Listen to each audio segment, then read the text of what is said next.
But entertainment allowance, he's an accountant, I mean, he's very smart. Entertainment allowance, yes, I agree, probably not enough. I didn't know they had so much entertainment allowance, but you know, we should probably cut down more if we could. Now the comparison to Singapore, I agree. I think the spirit behind Andrew's question is that we always compare ourselves to Indonesia, we compare ourselves to India, not India, Pakistan, Burma, and I think this is not the way forward. We should be benchmarking ourselves to bigger and better countries. Hong Kong, Korea, Japan. Singapore, I don't even want to compare ourselves to Singapore. We should be kicking Singapore's ass right now.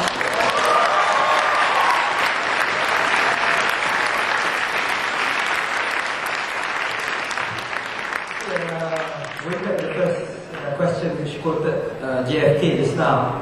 Again, I agree, whereby previously what I think is very frustrating for a lot of us is that when you talk to a lot of Malaysians, especially Yappies, is that they complain a lot about the country, but a lot of them end up working overseas and not doing enough about it. But I think what happened on 8 March 2008 gave us some faith that Malaysians are willing to do something, at least starting with the voting for change. And now we are seeing the results of it. And I think that's a very important thing, and I think it's also very important that there are a lot of things. We want to do more for the government, but at the same time, as I pointed out just now, if we've lost 330 billion ringgit in corruption over the past 20 years, these are the things that the government needs to think about as well, because that is our money, and I think it needs to go on both ways, where the government and people need to work together for the progress of this country. On Singapore, again, I probably agree with what Mikhaili that at a certain level it's easier to manage Singapore. It's a small country. It inherited sort of a far more developed infrastructure than Malaysia had, and a lot more things. But we have to face it. You know, if we are really serious about moving forward, we have to compare ourselves with the best.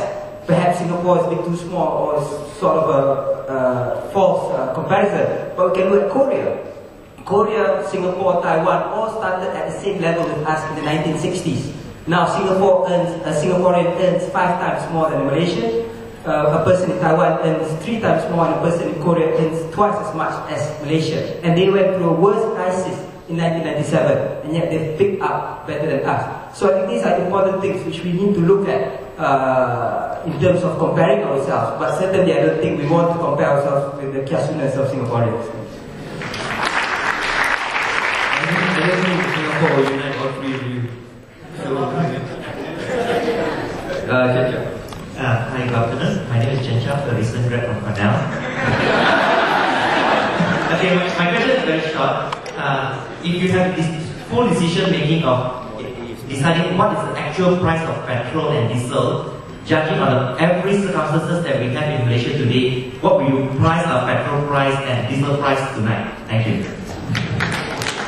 Good afternoon, my name is Samuel Leong. I'm a final year law student from the University of Malaya. Just a quick question. I realize that the economy power of a country is not dependent on one single factor. I'm not an economist. The question is basically, are Malaysians spoiled?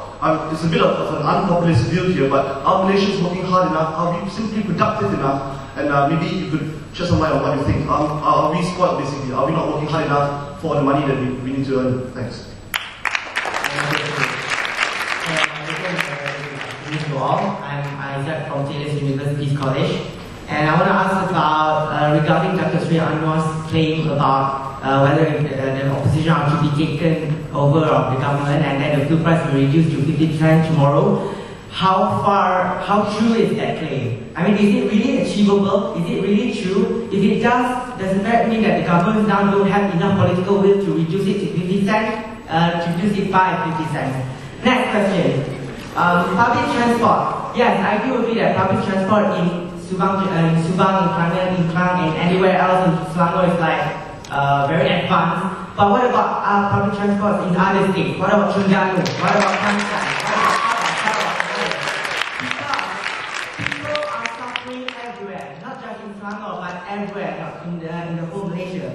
And towards the opposition, you guys always talk about corruption and all those stuff. But if you are to be if you manage to take over the government, does that promise that there's no corruption in Malaysia?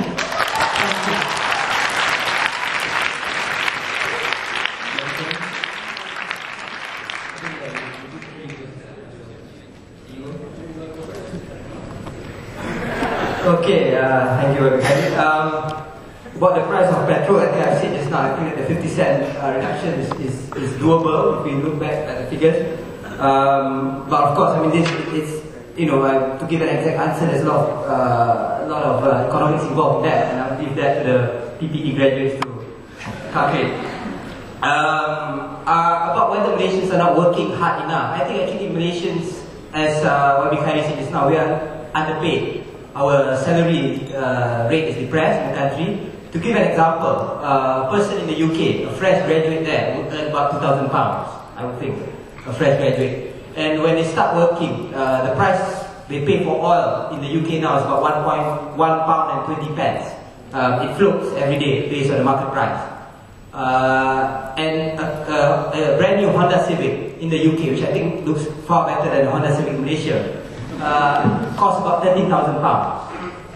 A Malaysian graduate gets about 2,000 ringgit. An average Malaysian graduate, I would say 2,000 ringgit. I got less than that 3 years ago when I started working. Gets about 2,000 ringgit. The price of fuel is 2 ringgit and 70 cents, and the price of a Honda Civic is 110,000 ringgit.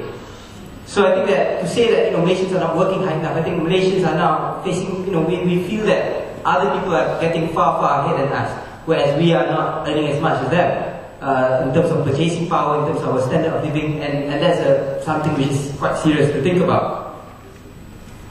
Okay, about our promise to take over the government on September 16 and our promise to reduce the price of oil. Again, I think I've mentioned just now that I think we can deliver the reduction in the price of oil. Our promise to take over the government by September 16, of course, recent events have made it a bit more challenging than we would like it to be. But I just say wait for the date, September 16, and I'm sure you will see some important changes by then.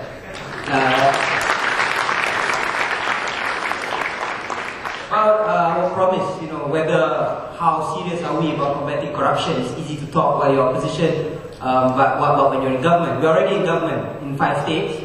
So I think, for example, what happened in Selangor recently, where immediately upon allegation of corruption, there was immediate suspension of a staff in the Menteri Besar's office, even though there was a lot of noise from the party and whatnot. That shows our commitment to combat corruption. That there will be no fear of favor when it comes to combating corruption. I'm not saying it's going to be easy. It's going to be tough, but I think that partly, if we have a workable two-party system where the people are mature enough to punish any party that does not live up to its standards and ideals, then I think we will see a better system ahead. About public transport, I think that yes, there's a lot. My parents come from Kelantan. I know the problem with the SKMK bus there and whatnot. But I think we have to focus. I mean, in the high density areas, if we can solve the worst problems in the bigger cities, then I think that that's a right step ahead to solve the other problems in other states.